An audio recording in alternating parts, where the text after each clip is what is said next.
Marie, comblée de grâce, le Seigneur est avec vous. Vous êtes bénie entre toutes les femmes, et Jésus, votre enfant, est béni. Olá, meu irmão, minha irmã. Sejam todos bem-vindos a mais uma aula do nosso curso sobre a moral cristã, que compõe a Escola Pastoral Sede da Sabedoria. É uma alegria contar com você mais uma vez nesse caminho formativo que o Senhor nos oferece por meio da Diocese de Campina Grande.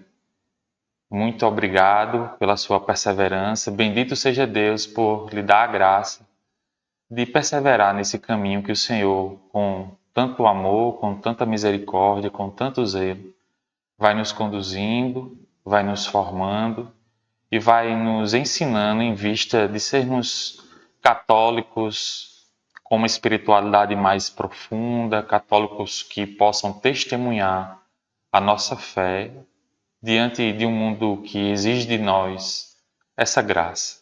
Bendito seja Deus. Convido você a rezar comigo e entregar esta aula, pedir a Deus que nos dê a graça de vivermos bem esse momento de formação. Em nome do Pai, do Filho e do Espírito Santo. Amém. Vinde, Espírito Santo, enchei os corações dos vossos fiéis e acendei neles o fogo do vosso amor. Enviai, Senhor, o vosso Espírito, e tudo será criado, e renovareis a face da terra. Oremos. Ó Deus, que instruísse os corações dos vossos fiéis, com a luz do Espírito Santo, fazei que apreciemos retamente todas as coisas segundo o mesmo Espírito, e gozemos sempre de sua consolação, por Cristo Senhor nosso. Amém. Senhor nosso Deus, queremos te bendizer por nos dar a graça de mais uma vez receber da tua igreja esta formação, esses ensinamentos. E para que tudo isso, Senhor, gere frutos em nossa vida, queremos te pedir a graça de um coração dócil, um coração aberto, um coração que acolhe o teu amor, que acolhe os teus ensinamentos, que acolhe a tua condução. Um coração que se deixa formar, assim como o barro nas mãos do oleiro. Dai-nos, Senhor, a graça de termos a devida atenção a tudo que o Senhor, a tudo que Tu tens a nos dizer por meio da formação de hoje. Queremos Te pedir, Senhor, essa graça pela intercessão da Virgem Maria. Ave Maria, cheia de graça, o Senhor é convosco. Bendita sois vós entre as mulheres, bendito é o fruto do vosso ventre, Jesus. Santa Maria, Mãe de Deus, rogai por nós, pecadores, agora e na hora de nossa morte. Amém. Ó Maria concebida sem pecado, rogai por nós que recorremos a vós. Nossa Senhora, sede da sabedoria, rogai por nós. Em nome do Pai, do Filho e do Espírito Santo. Amém. Então, irmãos e irmãs, mais uma vez digo que é uma alegria viver esse momento junto com você, esse momento que o Senhor nos dá para crescermos em nossa fé, na nossa fé católica. Bendito seja Deus pela sua perseverança. Hoje nós vamos viver a quarta aula, que tem como tema as virtudes. O nosso itinerário tem como mestre principal o Catecismo da Igreja Católica e nós vamos usar mais algum material que complementa o que a Igreja nos ensina a respeito das virtudes. Fazendo uma breve retrospectiva do que a gente viu na aula anterior sobre a liberdade do homem, a gente lembra que as paixões são as afeições, os sentimentos e as emoções por meio dos quais o homem pressente o bem e suspeita o mal. Então, por meio das paixões, o homem começa a perceber qual a moralidade daquela situação, daquele ato, daquela palavra, daquela intenção.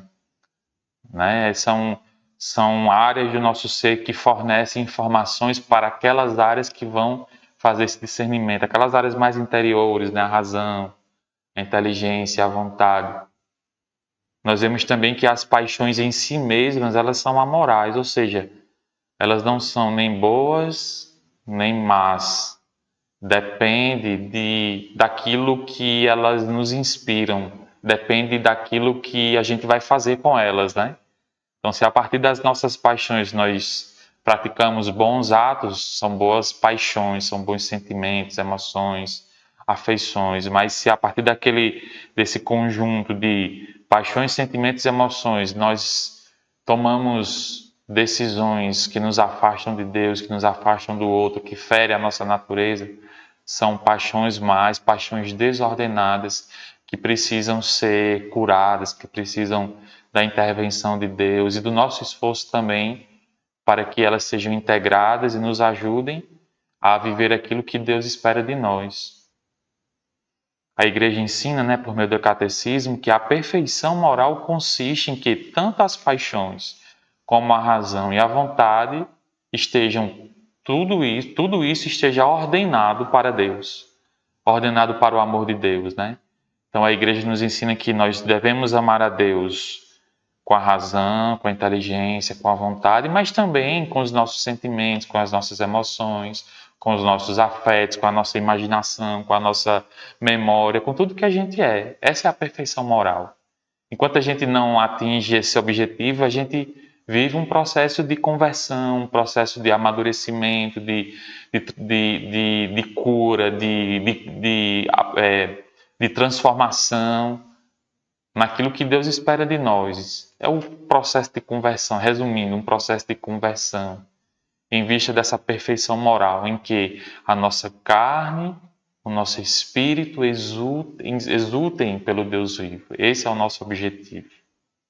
Nós vimos também na aula anterior que a consciência é o núcleo da pessoa humana, o local onde ela usa a razão para discernir se os atos ou as circunstâncias são boas ou são más. Então, se o centro do homem, na tradição bíblica judaica, é o coração, a consciência é o núcleo do coração. É o lugar mais secreto onde Deus e o homem se encontram e podem ali juntos tomar as decisões, podem ali juntos discernirem, né? O homem, iluminado pela fé, iluminado pela graça, pode discernir na sua consciência o que deve fazer, o que não deve fazer, a decisão que deve ser tomada, qual a melhor decisão que deve ser tomada em vista daquilo que Deus espera dele, em vista daquilo que Deus sonhou para este homem, em vista daquilo que Deus planejou para este homem. Também a gente vê, né, por meio a gente consegue colher dos ensinamentos da igreja que é da responsabilidade deste homem a busca pela formação da sua própria consciência. Nós devemos, irmãos e irmãs, você que nos assiste agora, é de nossa responsabilidade. Nós devemos buscar formar a nossa consciência com alimentos sólidos. Alimentos sólidos, a palavra de Deus, o magistério da igreja, a oração, os sacramentos que vão forjando a nossa consciência, que vão configurando a nossa consciência ao Evangelho, à verdade divina, à revelação. Nós devemos buscar, não podemos nos acomodar numa ignorância, numa consciência abafada, numa consciência paralisada, limitada. Não. Nós devemos buscar. Deus nos dá muitos meios. Esse curso mesmo que nós estamos vivendo, a moral cristã e outros cursos que compõem a Escola Pastoral Sede da Sabedoria, por exemplo, são meios pelos quais nós podemos formar a nossa consciência. A leitura do Catecismo da Igreja Católica, a leitura de livros espirituais, né, e outras formações, na oração também, a oração ali por meio da palavra de Deus, a oração pessoal, a oração da igreja, né, a liturgia das horas, enfim, Deus nos dá tantas possibilidades pelas quais nós podemos formar a nossa consciência, que uma negligência nesse ponto é de uma irresponsabilidade da nossa parte. Devemos buscar, sim, em vista de sermos homens e mulheres inteiros, homens e mulheres maduros, capazes de responderem aos questionamentos que lhes são feitos.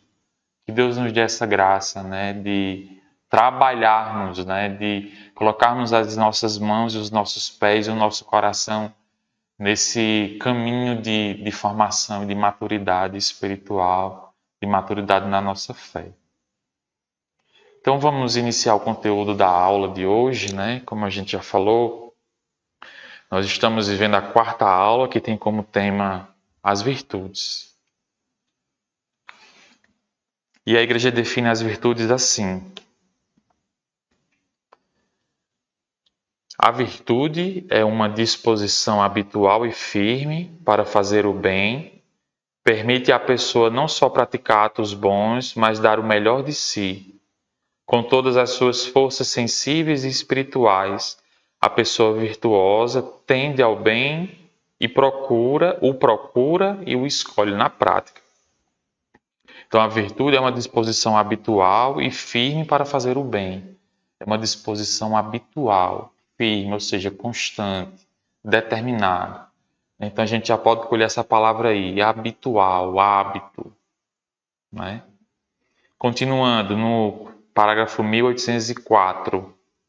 As virtudes humanas são atitudes firmes, disposições estáveis, perfeições habituais da inteligência e da vontade, que regulam nossos atos, ordenando nossas paixões e guiando-nos segundo a razão e a fé.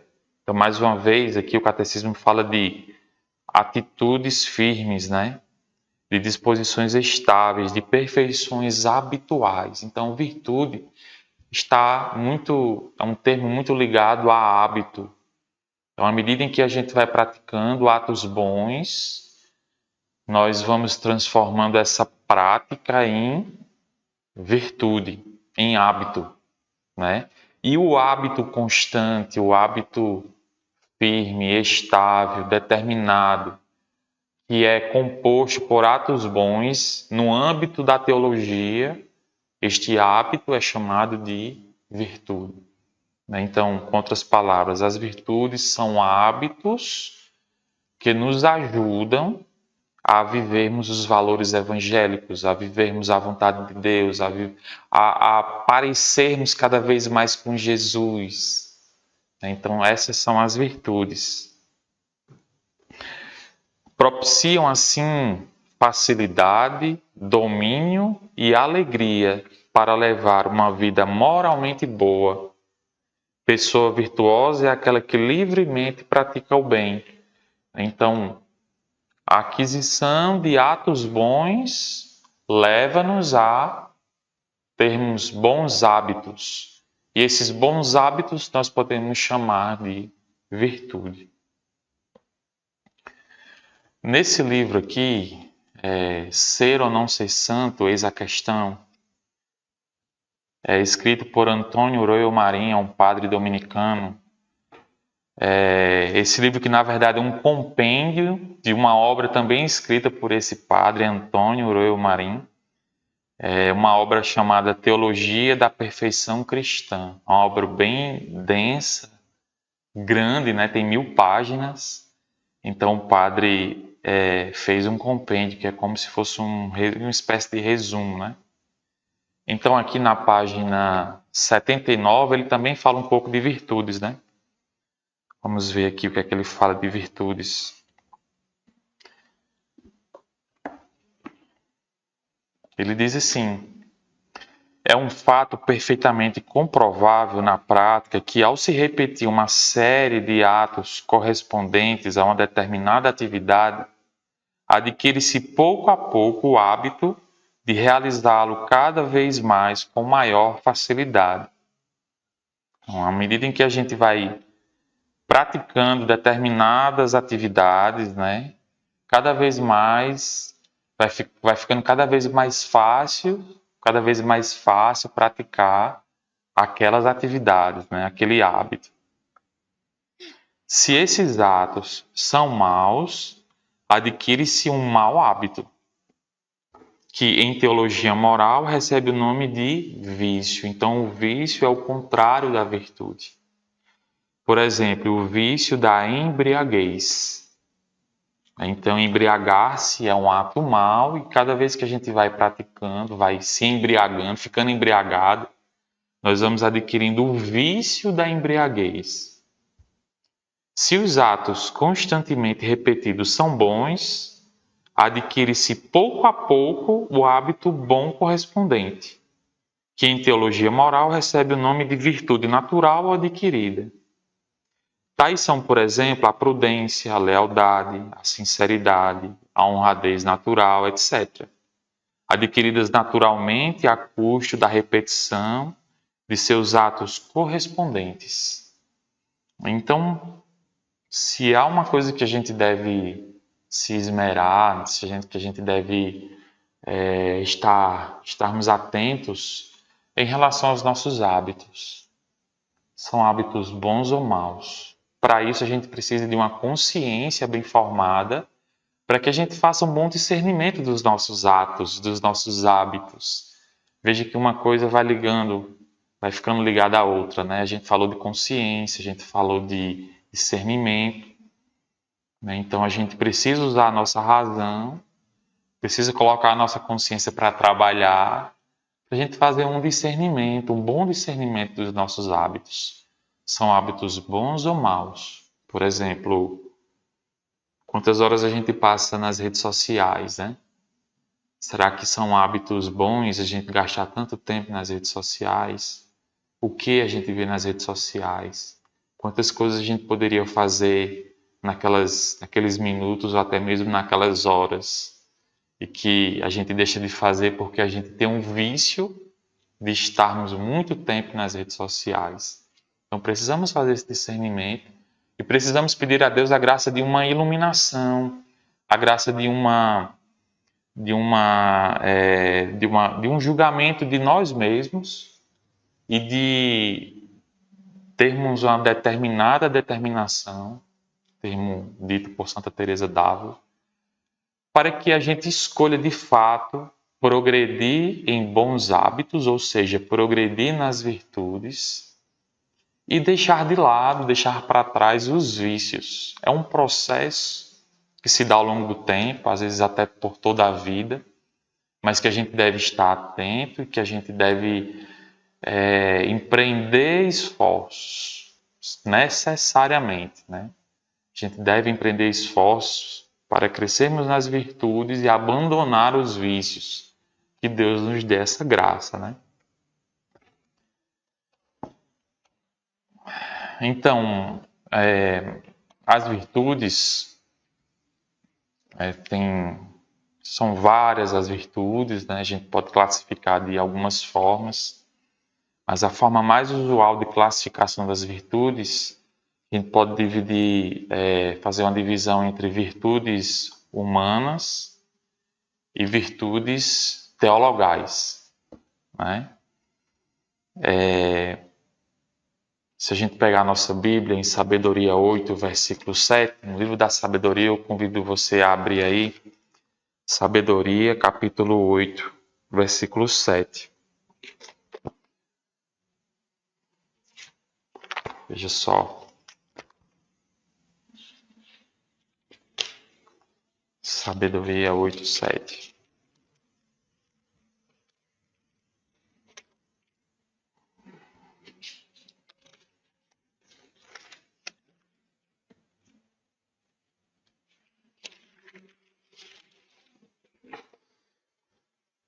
Ama alguém a justiça? As virtudes são seus frutos.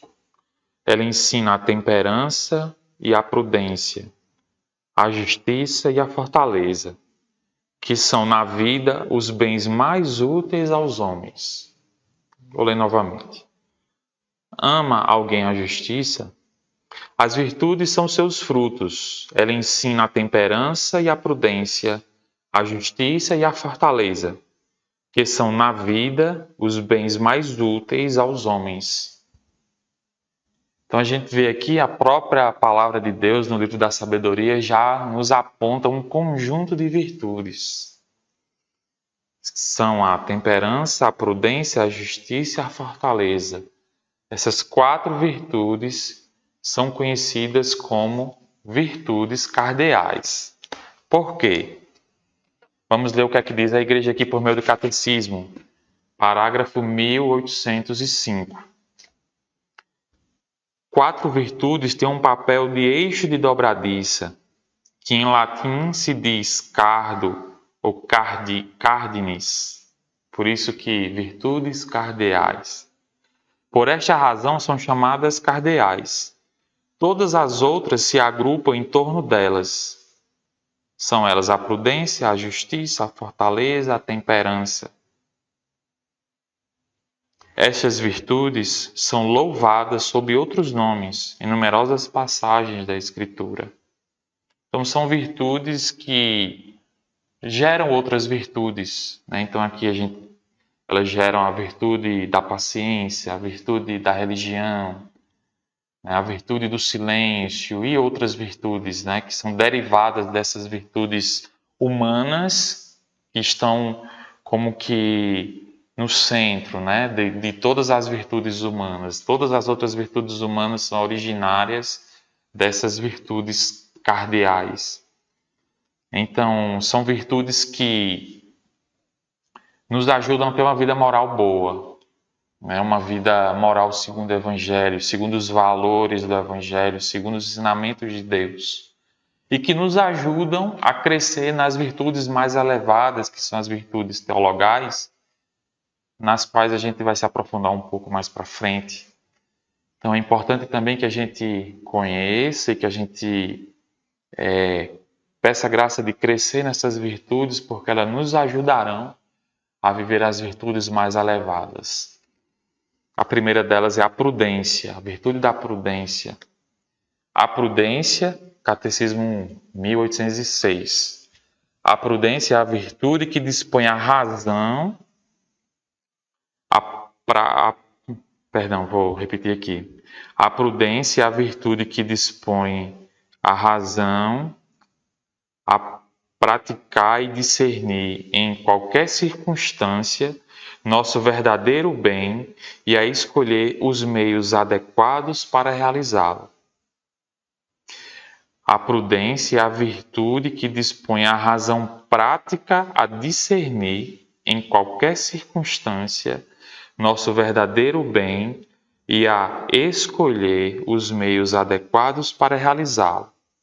O homem precavido atenta para os passos que dá. Isso está nas Sagradas Escrituras. A prudência é a regra certa da ação, escreve São Tomás, citando Aristóteles. Veja só, Aristóteles já falava da virtude da prudência, né? Não se confunde com a timidez ou o medo, nem com a duplicidade ou a dissimulação. É chamada virtude áurea, isto é, portadora das virtudes, porque conduz as outras virtudes, inclinando-lhes a regra e a medida. É a prudência que guia imediatamente o juízo da consciência. Então, a prudência dispõe a razão a discernir em qualquer circunstância nosso verdadeiro bem e a escolher os meios adequados para realizá-lo. É um bom hábito que nos ajuda a discernir, né? Então, isso faz com que a gente não viva nos impulsos, nos ímpetos, haja de qualquer forma, sem pensar nas consequências imediatas e posteriores. A virtude da prudência nos ajuda a parar um pouco e pensar, mas isso aqui está de acordo com a vontade de Deus, está de acordo com o Evangelho, está de acordo com a minha fé, está de acordo com aquilo que é bom, com a verdade.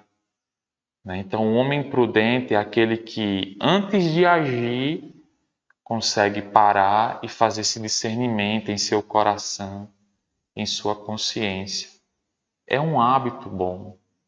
Então, a gente cresce por meio da prática.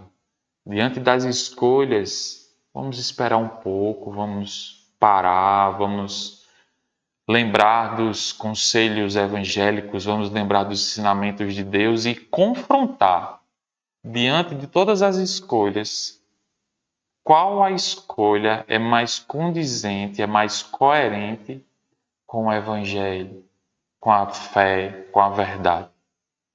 Então, essa prática, esse bom hábito de parar, discernir, de refletir, é o hábito da prudência. É o hábito que a gente chama de virtude da prudência. Que Deus nos dê a graça de crescermos, né? A segunda virtude cardeal é a justiça. A justiça é a virtude moral que consiste na vontade constante e firme de dar a Deus e ao próximo o que lhes é devido. É bem direto aqui, né, o ensinamento da igreja, né? Vou repetir. A justiça é a virtude moral que consiste na vontade constante e firme de dar a Deus e ao próximo o que lhes é devido. Então, por justiça, o que nós devemos dar a Deus? O nosso culto de adoração, o nosso amor, a nossa vida submetida a Ele. Por justiça. Veja só, dá a Deus aquilo que é de Deus. A gente lembra do evangelho lá da moeda, né? Dá a César o que é de César e dar a Deus o que é de Deus. E o que é que Deus merece de nossa parte? A nossa vida ofertada, a nossa vida entregue, o nosso culto de adoração, o nosso louvor, o nosso amor acima de todas as coisas. E o próximo, o que é que o próximo merece da nossa parte? O nosso amor também. Também dar a vida por amor a Deus, por amor ao próximo. Por amor a Deus, fazer aquilo que for o melhor para o nosso próximo. Por justiça. E é uma vontade constante e firme. Então, a virtude da justiça faz com que a gente tenha como principal objetivo, como principal meta, faz com que a gente tenha aquela determinação, aquele desejo ardente de amar a Deus acima de todas as coisas e de colocar a nossa vida a serviço do próximo como forma de amor, como prova de amor. É aquela disposição que faz com que a gente faça o que for preciso para amar a Deus, né? Faz com que a gente viva os sacrifícios necessários, as ofertas necessárias. Faz com que a gente pense um pouco menos em nós mesmos e mais em Deus e no próximo. Faz com que a nossa vida seja entregue, ofertada, esteja sempre em saída. É a virtude da justiça. Na virtude da fortaleza, o que é que a igreja fala, né? Então, a fortaleza é a virtude moral que dá segurança nas dificuldades, firmeza e constância na procura do bem. Ela afirma a resolução de resistir às tentações e superar os obstáculos na vida moral. Então, a fortaleza nos ajuda a perseverar, a continuar diante das dificuldades, diante das perseguições, diante das tentações. Pela virtude da fortaleza, nós avançamos. Nós não desistimos, nós não desanimamos, mas nós avançamos. É aquela determinação, é aquele desejo de ir até o fim, aquele desejo de colaborar com Deus na obra que Ele quer realizar em nós. É aquela disposição em se for preciso, perder a vida, né? A gente vê isso tão claramente na vida dos mártires, né? Que foram tão tentados a desistir, mas que foram até o fim, até a última gota de sangue.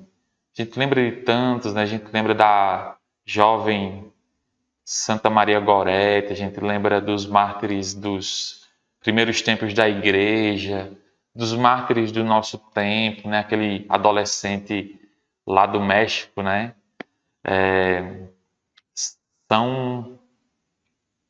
São Juan, né? Esqueci o nome agora. mas jovens que, pela virtude da fortaleza, né, colaborando com a graça de Deus que repousou sobre eles também naquele momento, foram fiéis até o fim. Mas também os santos, a gente olha para os santos e pode, inspirados neles, a gente também pode viver esses martírios do nosso tempo, na nossa vida. Quantas vezes a gente está nos nossos ambientes, nos ambientes em que frequentamos, na universidade. Como é difícil para um jovem hoje manter-se firme na sua fé e testemunhar a sua fé no ambiente acadêmico. Não é fácil. Como é difícil hoje, num mundo tão sensualizado, que vai perdendo o sentido do para sempre, o sentido da santidade, para um homem casado ou uma mulher casada manter-se fiel no ambiente de trabalho que tantas vezes está influenciado por essa cultura do efêmero, pela cultura do passageiro, pela cultura do hedonismo, que se entregam, por exemplo, a um adultério, a uma vida desregrada. Então, é por essas virtudes nas quais nós podemos crescer com a colaboração da graça e também com o nosso próprio esforço que nós vamos nos mantendo firmes no caminho da santidade, exercendo as virtudes. E a última virtude cardeal é a temperança. A temperança é a virtude moral que modera a atração pelos prazeres e procura o equilíbrio no uso dos bens criados. Assegura o domínio da vontade sobre os instintos e mantém os desejos dentro dos limites da honestidade. Então, é a virtude pela qual se modera a atração pelos prazeres e procura o equilíbrio no uso dos bens criados. Também, a gente lembra mais uma vez, numa cultura hedonista, onde o que vale é o prazer pelo prazer e imediato, a gente é muito tentado a cair no uso imoderado das coisas e às vezes até das pessoas. Nós usamos as pessoas, nós corremos esse risco. Nós usamos as coisas de forma desordenada, forma viciosa ou viciada, né? E a gente vai se perdendo, a gente vai se afastando da imagem do Cristo, a gente vai se afastando do Evangelho, se afastando da santidade. Como nós precisamos da virtude da temperança, para que a gente se relacione bem com cada realidade, com cada coisa, para que a gente se relacione bem com as pessoas, nem usando-as e nem sendo usados por elas. Nós não fomos criados para usarmos uns aos outros. Nós fomos criados para amarmos uns aos outros, para darmos a nossa vida uns para com os outros. Isso sim, a temperança nos ajuda a viver isso, porque isso é a vontade de Deus. As virtudes, como a gente já vem falando, são hábitos bons. E o que são os hábitos bons? São os hábitos que estão condizentes com os ensinamentos de Deus, com a verdade de Deus, com os valores de Deus. Então, qual é o valor de Deus no que diz respeito à relação entre as pessoas, ao amor fraterno, ao amor ao próximo? É que a gente dê a vida uns pelos outros, como Cristo deu a vida por nós. A temperança nos ajuda a viver isso. A temperança faz com que a gente compreenda de que o outro é um lugar teológico onde eu darei a minha vida a Deus. Eu olho para o outro e vejo uma oportunidade de amar a Deus, dando a minha vida por Ele. Então a temperança nos coloca neste caminho, neste processo, neste caminho santo, onde eu me alegro em querer dar a vida pelo outro, onde eu me esforço em procurar o bem do próximo. Por quê? Por amor a Deus. Mas à medida em que a gente não vive, a gente não exerce a virtude da temperança, a gente cai em outros maus hábitos, em outros vícios, né? Por exemplo, a gula, o uso do outro para o meu prazer egoísta, né? São tantos pecados de luxúria, de fornicação e tantos outros, né? O uso imoderado das coisas, do celular, do computador, né? Dos bens materiais de uma forma mais ampla. Tantas vezes a gente cai na tentação de adorarmos as coisas, de fazer das coisas deuses, baais, né? Falsos deuses. Por quê? Porque a gente não vive a temperança, a gente não se relaciona de forma ordenada com os bens criados. A virtude da temperança vai nos salva desses maus hábitos, né? Desses vícios, né?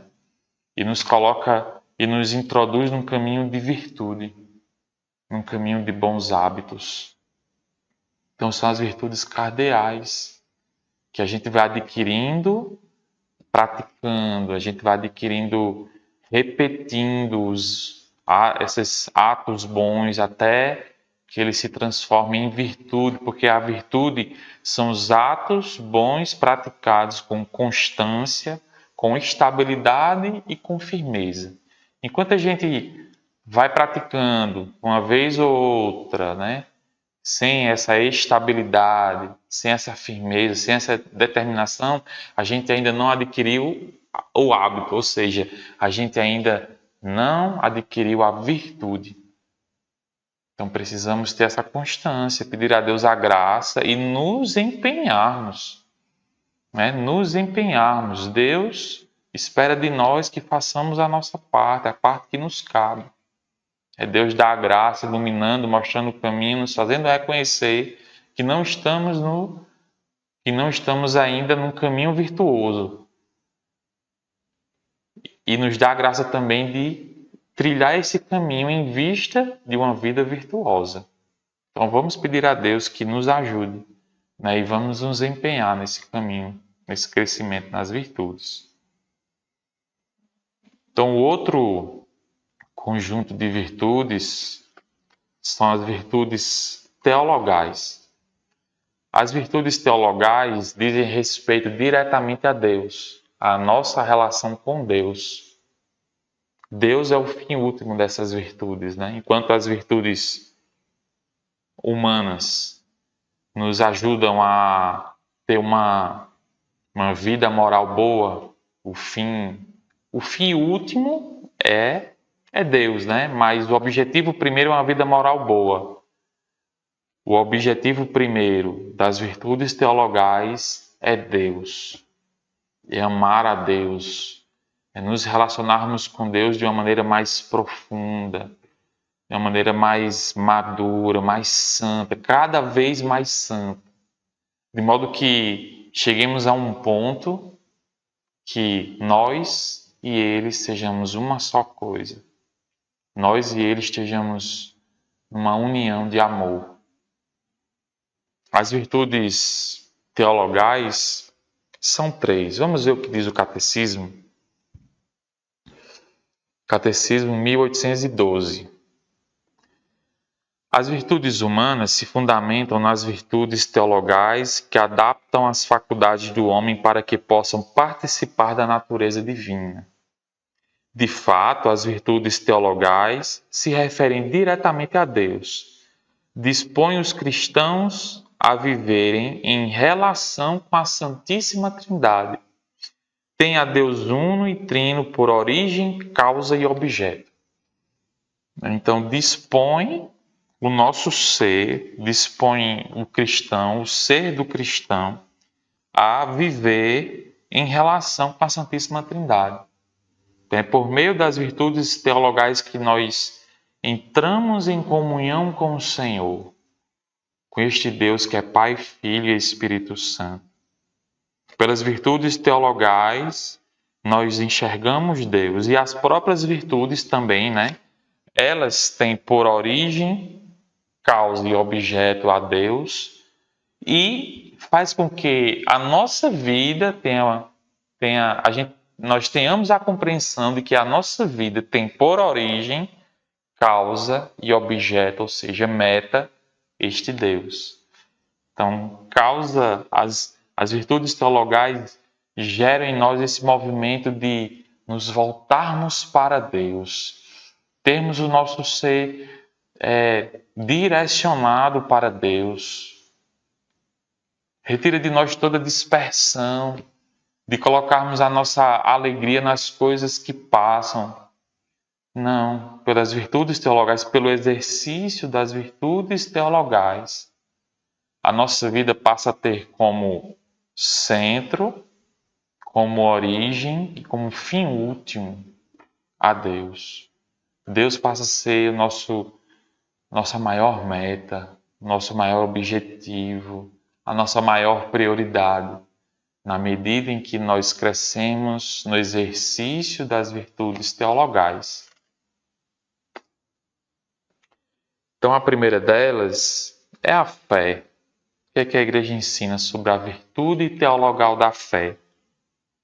A fé é a virtude teologal pela qual nós cremos em Deus e em tudo o que nos disse e revelou, e que a Santa Igreja nos propõe para crer, porque Ele é a própria verdade.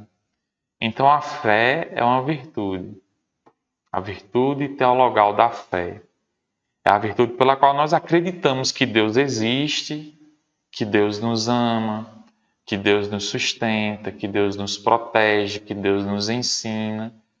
É a virtude pela qual nós cremos que Deus é. Deus é. Nós vemos isso no Antigo Testamento e Jesus repete isso, né? Eu sou aquele que sou.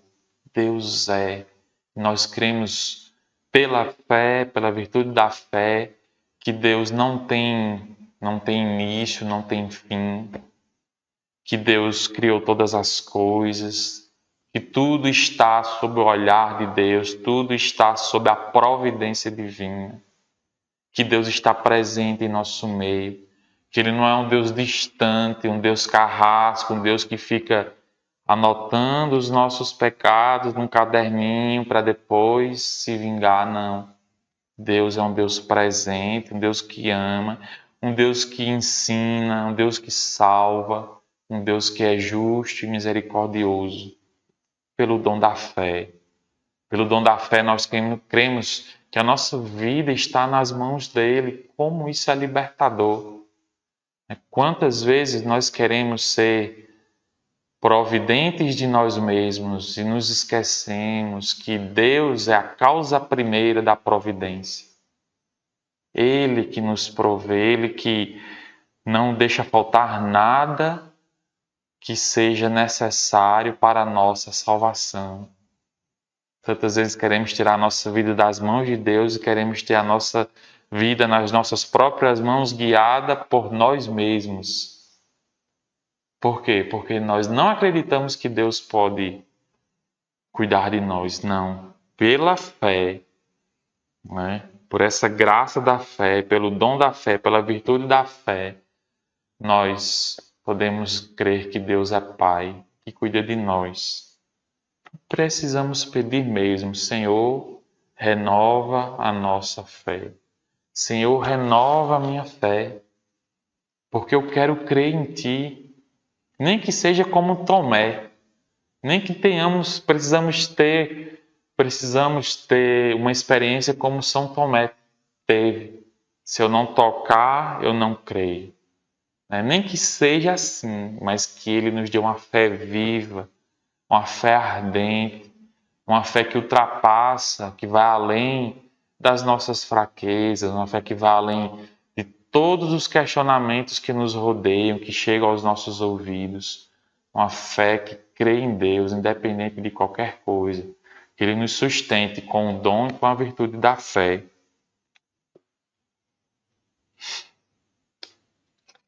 A Igreja também ensina que, no parágrafo 1816, que o discípulo de Cristo não deve apenas guardar a fé e nela viver, mas deve também professá-la, testemunhá-la com firmeza e difundi-la.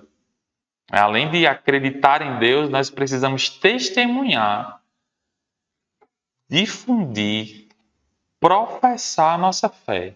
Sim, não só na hora da missa. Crer em Deus Pai Todo-Poderoso. Sim, devemos ali na hora do culto, né? Do culto perfeito que é a missa, a perfeita ação de graças. Mas aonde nós estivermos, professar a nossa fé, nós cremos que Jesus Cristo morreu e ressuscitou dos mortos. Disso nós somos testemunhas, como disse lá São Pedro no discurso, lá ao povo lá reunido, em que a gente pode ver lá nos Atos dos Apóstolos, né? Jesus ressuscitou e disso nós somos testemunhas. Nós cremos na vida eterna. Nós cremos na ressurreição da carne, na comunhão dos santos. Nós cremos nos sacramentos. Nós cremos que Jesus está presente de forma real na Eucaristia. Nós cremos na santidade da Igreja. Nós cremos no ministério dos sacerdotes. Nós cremos no poder da oração. Nós cremos que nós temos uma alma, que esta alma é imortal. Nós cremos que existe uma vida eterna que nos espera. Enfim, professar a nossa fé. O mundo espera isso de nós. Embora o mundo questione, o mundo espera que os filhos de Deus manifestem a sua fé. O mundo tem sede de filhos de Deus que professem, testemunhem com firmeza e difundam a sua fé. Você e eu somos chamados a testemunhar a fé na qual nós cremos, neste Deus que é vivo, que é trindade e que nos ama. A segunda virtude teologal é a esperança. Catecismo 1817. A esperança é a virtude teologal pela qual desejamos, como nossa felicidade, o reino dos céus e a vida eterna, pondo nossa confiança nas promessas de Cristo e nos apoiando não em nossas forças, mas no socorro da graça do Espírito Santo. Então, é a virtude pela qual nós desejamos como nossa felicidade o reino dos céus e a vida eterna. Então, nós cremos que existe a vida eterna, nós cremos no reino de Deus, nós cremos no reino dos céus e nós aguardamos com alegria a manifestação de Deus. Nós cremos nas promessas de Deus, na sua vinda, nós cremos que Ele nos dá a graça para que nós possamos peregrinar para esta vida futura, para este reino dos céus. Nós cremos nas promessas de Deus que prepara as moradas para cada um de nós. Nós cremos nas promessas de Deus que está conosco a cada dia. E nós cremos com alegria na esperança da ressurreição, da nossa ressurreição no fim dos tempos e na força da ressurreição de Cristo. Então, com esperança, com alegria, com júbilo, com paciência, sem querer meter os pés pelas mãos, sem abandonar as promessas do Senhor. O Senhor é digno de fé. As promessas de Deus jamais passarão. Nenhum i daquilo que foi prometido deixará de ser executado, como se diz no Evangelho, né? Então, na esperança da glória de Deus, nós caminhamos, nós avançamos, nós progredimos. Tá um caos. O mundo hoje é um caos, cada um para um lado. É isso, é aquilo, é dor, é sofrimento, é pandemia, é escândalo, é corrupção. Deus, tudo isso está dentro de um plano salvífico do Senhor. O Senhor vai nos conduzindo para a sua glória. O Senhor vai conduzindo a humanidade para a manifestação do seu amor. Nada escapa do olhar de Deus. É a esperança que faz-nos crer nestas promessas. É a esperança que faz a gente acreditar que Deus é o princípio, sim, mas Ele também é o fim de todas as coisas. É o alfa, é o ômega e é o centro. O mundo gira e a cruz permanece de pé. É a esperança É a virtude da esperança que faz nos ter esse comportamento de homens e mulheres de fé, homens e mulheres que têm uma vida segundo o Espírito. Que Ele nos dê a graça de crescermos na esperança. E a virtude teologal da caridade, a mais importante. Aquela que não passará jamais, né? Quando estivermos na presença de Deus, a fé e a esperança cessarão, porque nós estaremos face a face com Deus. Não precisaremos mais crer, porque nós veremos a Deus. Não precisaremos mais esperar, porque já estaremos diante daquele que prometeu e que realiza as promessas. Mas a caridade jamais passará. É a virtude teologal da caridade. Então a igreja ensina, né, no Catecismo 1822, que a caridade é a virtude teologal pela qual amamos a Deus sobre todas as coisas, por si mesmo, e a nosso próximo como a nós mesmos, por amor a Deus. Resumiu tudo. Então, é a virtude pela qual nós amamos a Deus por Ele mesmo, e não só por aquilo que Ele pode fazer por nós. Amar a Deus porque Ele é. E basta. Como diz Santa Teresa, né? Deus é e basta. Quem a Deus tem, nada lhe falta. Nada te perturbe, nada te espante, tudo passa. Quem a Deus tem, nada lhe falta. Tudo passa. Só Deus basta. Então amar a Deus acima de todas as coisas por Ele mesmo. Ele vai fazer, Ele vai realizar maravilhas. Mas por Ele, porque Ele é santo. Porque Ele é fiel, porque Ele é misericórdia, porque Ele é amor, porque Ele é nosso Pai, porque Ele é nosso Criador, Ele nos salva, Ele nos sustenta. É a virtude da caridade, é a virtude que vai nos mover no céu, né? Que vai nos alimentar, é a virtude que vai nos tomar por inteiros na vida eterna, né? É a virtude que vai tomar conta de todo o ambiente. É a virtude que toma conta de todo o ambiente, a virtude da caridade. É a virtude que nos eleva, que nos faz ter uma vida sobrenatural. O que diferencia uma vida natural de uma vida sobrenatural é o amor com o qual nós vivemos todas as coisas. Se vivemos por amor a Deus e por amor a Deus amarmos o próximo, nós fazemos tudo de forma sobrenatural. É o critério para se ter, para a gente determinar se um ato é natural ou sobrenatural. É a caridade, é o amor. É muito direto, né? Amar a Deus. E para amar a Deus, nós precisamos pedir que Ele intervenha em nossa vida, porque como frutos do pecado original, nós tendemos a amarmos a nós mesmos mais do que a Deus. São as concupiscências, são essas tendências a um amor desordenado. Então, o que é o amor desordenado? É amarmos mais outras coisas do que a Deus.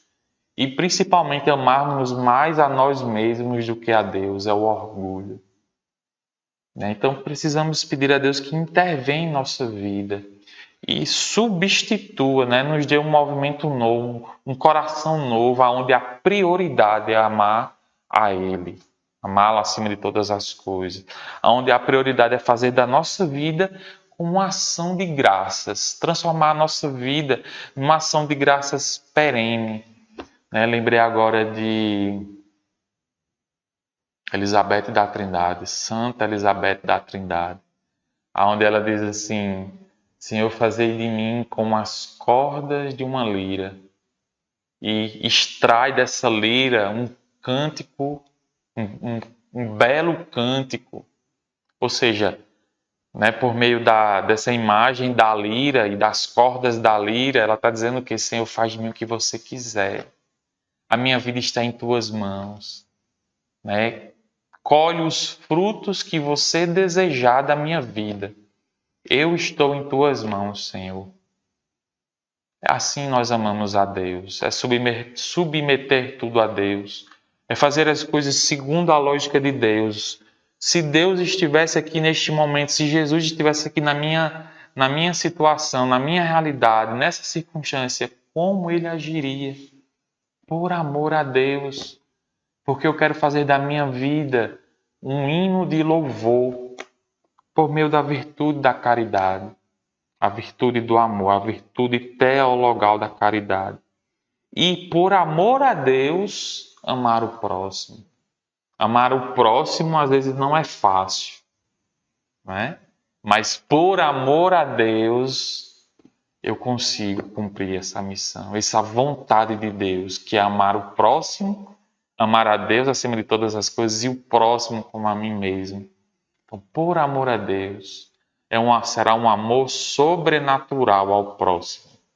Um amor natural, por um certo momento, um instante, talvez seja possível, mas não permanece, porque é natural. Mas se for um amor sobrenatural, ou seja, um amor, amar o próximo, porque antes eu amo a Deus, nós seremos capazes de amar o próximo como Deus nos ama. Sim, é possível, pelo poder da graça, pelo poder do Espírito Santo e com a nossa colaboração.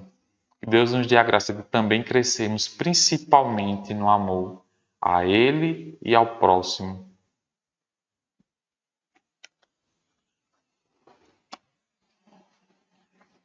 No Catecismo 1825, nós podemos ler assim: o Senhor exige que amemos como Ele, mesmo os nossos inimigos, que nos tornemos o próximo do mais afastado, que amemos como Ele as crianças, os pobres, etc. Aquilo que a gente vinha falando, né?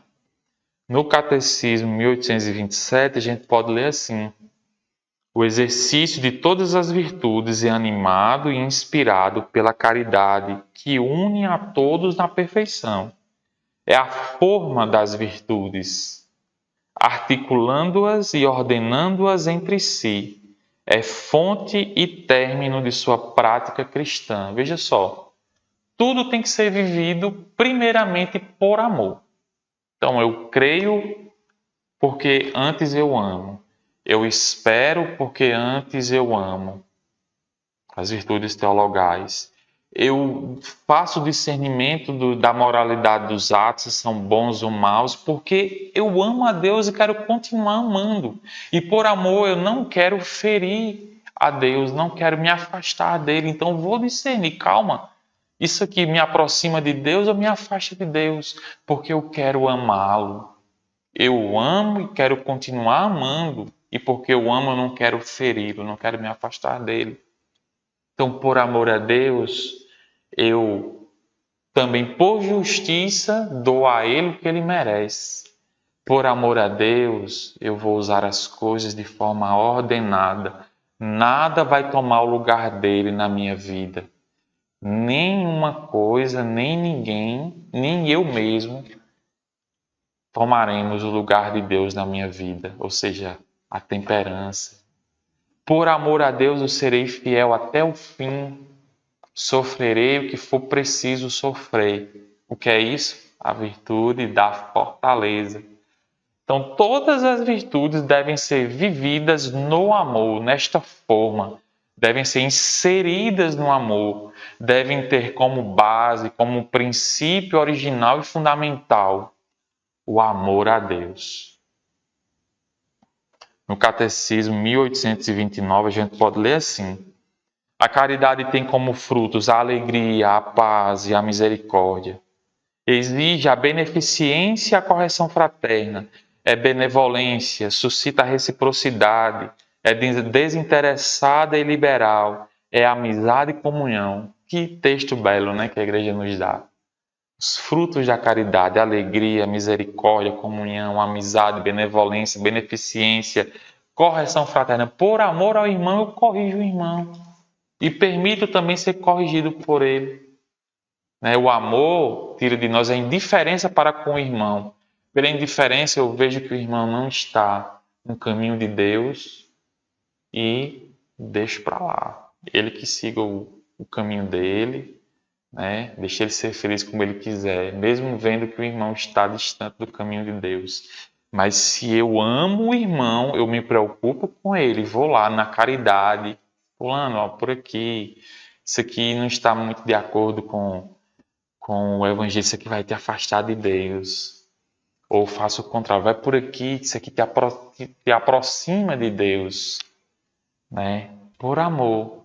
Então o amor tira de nossos corações a indiferença, né? Tira de nossos corações essa frieza, essa negligência, né? Nos liberta de tudo isso. E para concluir a nossa aula, né, a igreja fala dos dons do Espírito. Fala assim, a vida moral dos cristãos é sustentada pelos dons do Espírito Santo. Estes são disposições permanentes que tornam o homem dócil para seguir os impulsos do mesmo Espírito. Então, o Espírito vem em socorro do homem e dá a ele disposições para que este mesmo homem viva segundo este mesmo Espírito. São os dons. São conhecidos como os dons infusos, né? São os 7 dons do Espírito Santo, né? Que a gente já conhece. Sabedoria, inteligência, conselho, fortaleza, ciência, piedade, temor de Deus. Em plenitude, esses dons pertencem a Cristo, filho de Davi. Completam e levam à perfeição as virtudes daqueles que os recebem. Então vejam só, completam as virtudes. Se nós estamos cambaleantes, né? Se nós não temos a constância, a determinação, a estabilidade, os dons vêm em socorro e nos dão essas características das virtudes. E mais do que isso, elevam as virtudes. Ou seja, faz com que a gente viva as virtudes de forma sobrenatural. E não só com aquele esforço humano, estoico, né? Eu faço porque é bom para mim e eu consigo. Não. Eu cresço nas virtudes em vista de uma vida sobrenatural, em vista de uma vida elevada, uma vida que me aproxima de Deus, uma vida que me configura ao Cristo. As motivações para se viver e buscar as virtudes são motivações elevadas, né? Motivações elevadas, né? E, para concluir, o último parágrafo a respeito desse tema, né, dos dons e das virtudes, a igreja diz assim: os frutos do Espírito são perfeições que o Espírito Santo forma em nós como primícias da glória eterna. A tradição da igreja enumera 12: caridade, alegria, paz, paciência, longanimidade, bondade, benignidade, mansidão, fidelidade, modéstia, continência e castidade. Ou seja, são frutos, né? Frutos a gente já remete à consequência, né? Aquilo que vem depois, aquilo que a gente pode colher e que já imprime naquela pessoa que trilha um caminho de virtude, que tem o auxílio dos dons, já imprime nesta pessoa características do céu, características de uma vida santa, né? São os frutos do Espírito Santo. Meu irmão e minha irmã, convido você a mergulhar mais nesse tema, a ler o catecismo, né, a ler outras fontes seguras, né, a rezar com a palavra de Deus, para que você cresça nas virtudes, com o objetivo de se parecer cada vez mais com Cristo. É isso que Deus espera de nós, nos configurarmos ao Cristo, para que assim, crescendo em santidade, nós possamos fazer da nossa vida uma ação de graças. Convido você a trilhar este caminho. Senhor, nós queremos te pedir a graça de sermos conduzidos pelo Teu Espírito Santo, de termos uma intervenção deste Espírito em nossas vidas, para que com determinação, constância, estabilidade, firmeza, nós possamos ter bons hábitos, nós possamos crescer nas virtudes, nós possamos crescer no amor a Ti, na fé, na esperança, no amor ao próximo. Nós te pedimos, Senhor, porque queremos ter uma vida sobrenatural, uma vida que esteja cada vez mais próxima de Ti, cada vez mais imersa em Tua vontade. Nós te pedimos, Senhor, pela intercessão de Nossa Senhora. Ave Maria, cheia de graça, o Senhor é convosco.